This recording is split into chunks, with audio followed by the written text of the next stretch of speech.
And once you played somebody else, you see how you react. And then you can kind of go back and look at it, right? I think anytime you play like a team, you played them last year and you play them this year, you can go back and watch that game, most times and see. So, yeah, I think you make a big jump. I think we made a jump this week. I think we were able to look at the game and see the things from last week that we didn't do well.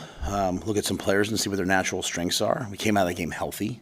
And, you just start stacking days, right? We had 3 days and pads this week to really get some work done. So I think we're getting a little bit better every day. I know you're excited about the night environment, but what's the key to keep guys from bouncing off the walls all day before a night game as you have this run on them? Yeah, it's just a slow burn. Like they won't. I mean, they won't. We bring them over here if they want. So they can come over here during the day. Like I'll come over here and I don't know if you can say I'll work out, but I'll do something just to burn off energy. I'll walk or something, and I'll get around the guys. But we have the opportunity to watch some games. It's so much harder when you have a Thursday or Friday night game because you're watching, General Hospital. On Saturday you can watch some games. I think the biggest thing you have to worry about is not getting too emotionally invested in a game because it's not your game, But yeah, I mean, we're going to play a lot of night games. I think we're going to be a team that people want to have on national TV, primetime games, hopefully eventually. So we got to get used to it. But we'll come over here. We'll scatter some meals, give them some free time, and then when the time comes, be ready to go. Anticipate using the same pecking order at running back that you did last week? Yeah. I mean, it's still a lot of it's by play, so it's really, I don't even know how I haven't seen Sat and the offensive staff's openers yet.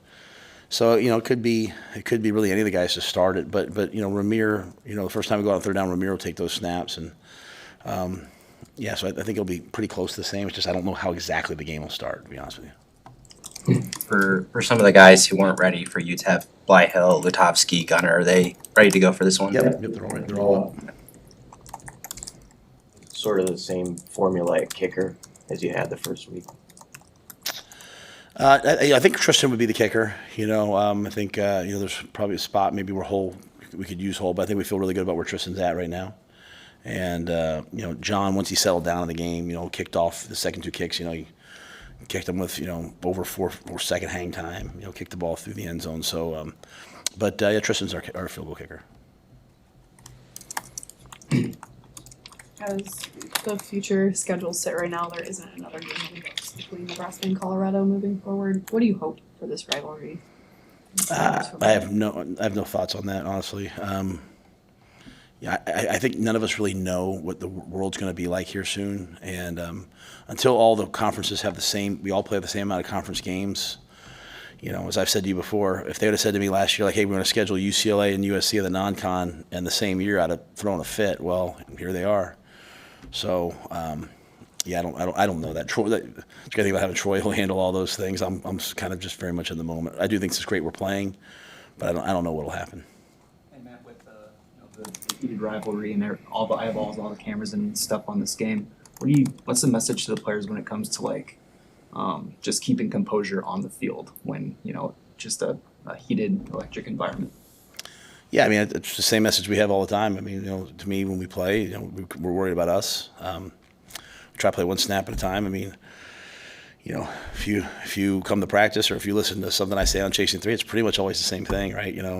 Play together, play one snap at a time, get ready to go compete. So, if we play differently because of who we're playing, then we're not really who we say we are. We play to our standard, and sometimes we don't get to our standard, but the goal this week is to play to our standard, and TV cameras and eyeballs watching shouldn't affect that. I'm sure it does in human nature, but we don't want it to. And so we're trying to, I showed them the Bud Crawford, Errol Spence fight this week. And you see just the way, Terrence, Crawford goes out there to fight, and just the way he's just so stoic and stone-faced and methodical. And, he just keeps that jab going. He walks in, he takes a punch, counter punch, and just, it's not a lot of emotion and rah-rah, not a lot of flash. He's even dapping up Spence after the 7th round where he knocked him down for the second time. He just respects his opponent, but he's just closing the distance, biding his time, and then the 9th, he attacks. And so that picture of what that great, a great boxer who's obviously local, but a great boxer looks like, that to me is what a great football team looks like. It's not emotional. It's not swinging from side to side. It's just very methodical and stoic and stone-faced. And so Yeah, so I hope we play that way. You know, there'll be some young guys. I'm sure they'll get lost a little bit in the moment, but I also want us to enjoy this. You know, I also want us to enjoy this. You know, we're obviously having this opportunity because of Colorado and what they bring, but our fans are here because of us, and so we'll play for our fans, and we'll play for our families, we'll play for each other, and play for the state of Nebraska and all the Husker fans out there, and see what happens. What are some of the most intense crowd games that you've ever been a part of? I would say there were mainly road games. I've never coached in this environment before, right? So as a home environment, like we didn't have that at Temple. We had a great environment at Baylor, but not this.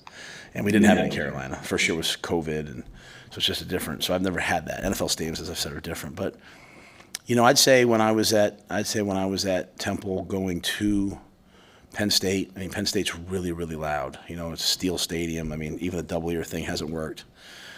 In the American, honestly, going to UCF was like that because they're another steel stadium that just reverberates.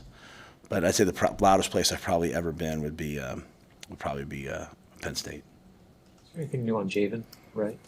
How's he doing? Yeah, it's funny you said that. We got a really positive update on him today. So, you know, things are trending in the right direction for him to come back at some point and sooner than later. So, you know, but again, there's a lot of steps that have to happen. So I don't want to put the cart before the horse, but, you know, he's battling and doing everything right. So we got a really good report literally this morning. So I got a little pep in my step for him. So pretty cool. You see, like when the defense huddles up to go out, he always goes out with them. So it's you know, it's like, hey, I can't be out there, so play. You know, I'm out there in spirit, though. It's pretty cool. Anything else for Coach? Guys, we could have done this via text, guys. Could have just texted me. I can see it, right?